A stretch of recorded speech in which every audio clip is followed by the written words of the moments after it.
Hey everybody, welcome back to 3COG. So today we're going to talk about the ATF changing the definitions for pistol braces and all of that. Before I get into that, for YouTube, I'm on private property with my private property, following all the rules. Everything's been done safely, and any magazines you can see are modified to not accept greater than 29 rounds of ammo. So please don't demonetize me, bro.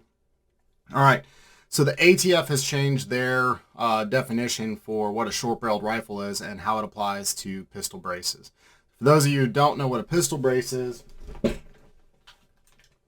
this is a type of pistol brace. This is the blade type brace.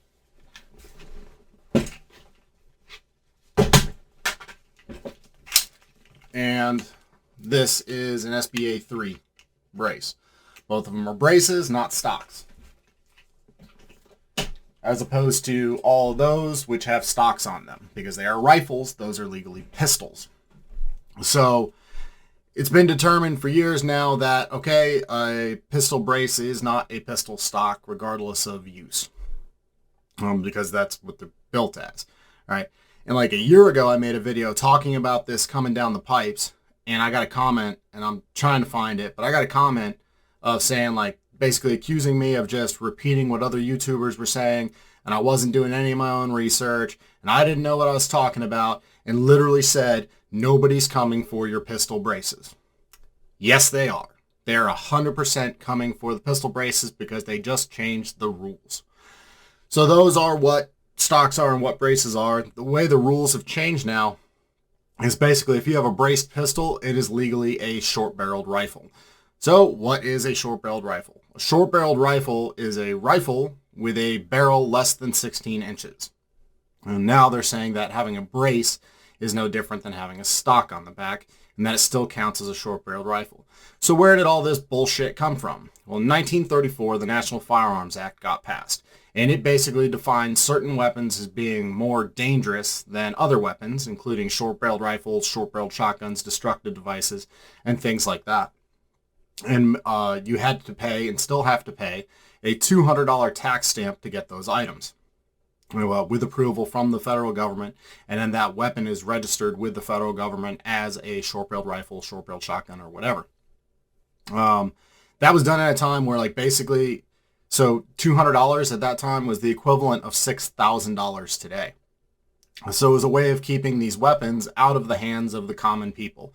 You know, the exact opposite of what the Second Amendment is actually about.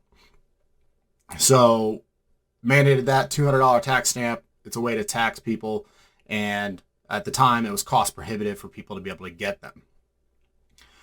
So the way this applies now is basically we have 4 months from a week ago to register our pistols as SBRs, or we are guilty of a felony. Felony charges. And not only just for having pistols that are configured in that way, but they have said even if you own an AR pistol that doesn't have a brace on it, but if the brace can be installed back onto the pistol, that's still a felony. That's extremely dangerous, okay? Because that goes into like intent to commit. Like you can't prove that I was going to do that.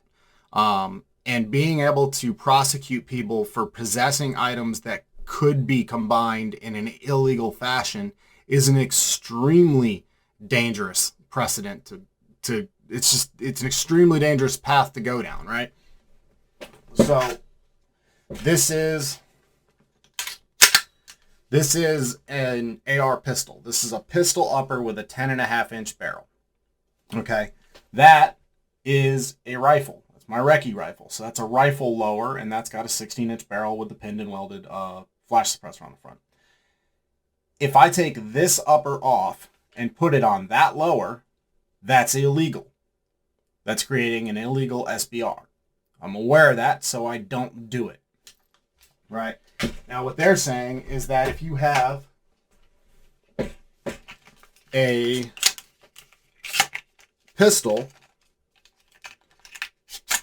and you don't have a brace attached to it, but still has the means of taking on the brace, then possession of this is still illegal.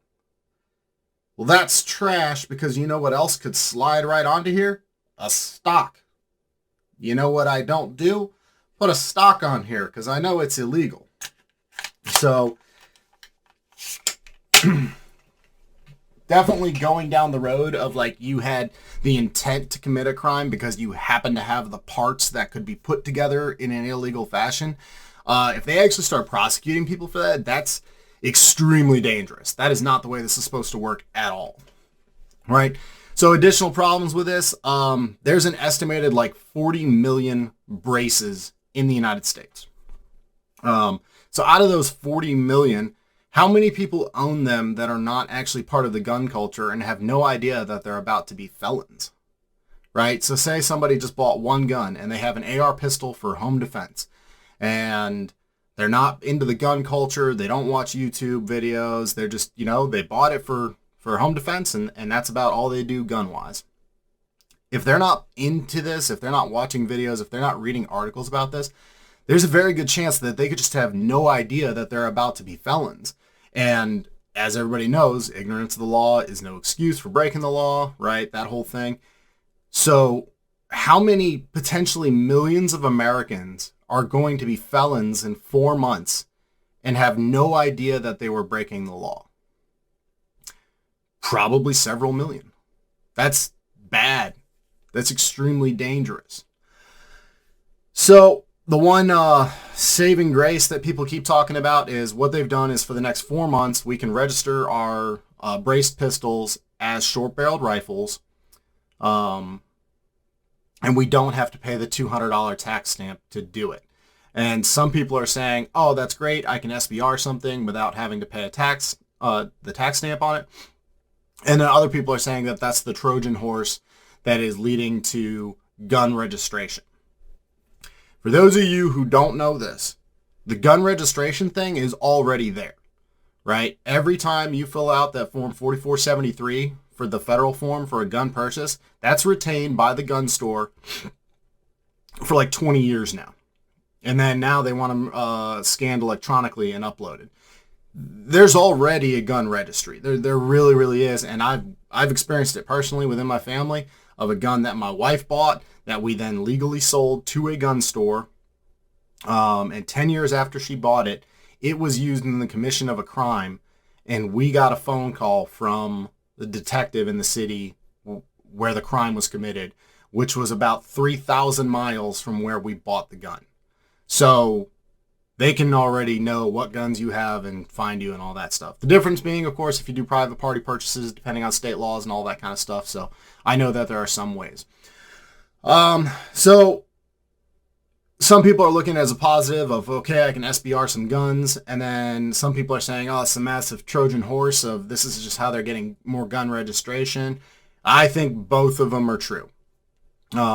Yeah, I'm going to SBR some of my guns that have braces because there's some benefits to that, and I'm going to own other NFA items down the road anyway, as in suppressors and stuff like that. So I'm not really hung up on the registration thing because I have to anyway to have suppressors and whatnot, which I still disagree with all that, but I'm not going to commit a felony over it. Not yet. So, yeah. Now, the problem with SBRs is that to travel state to state with an SBR, there's people you have to contact and let know, like, hey, I'm passing through your state with a short-barreled rifle. My estimated dates of travel are this and this. Like, that's actually a thing that you have to do, even if you're just crossing into another state to go to a shooting range and stuff like that. So there's a limitation. One of the other benefits previously of braced pistols was I have a concealed carry permit in the state of Virginia, which means that I can carry an AR pistol in a bag, backpack, whatever. I can keep a loaded one in my vehicle next to me when I'm traveling, and that's perfectly legal as a pistol. As a short-barreled rifle, it varies state to state of whether or not you can carry one, regardless of if you have a concealed carry permit or not. So what can we do about it?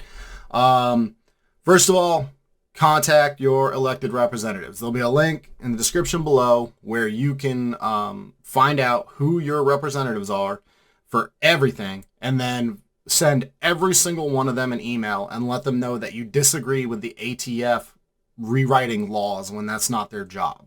It's Congress's job to pass laws. It's not the ATF's job just to change their definitions and with a signature potentially make millions of Americans felons.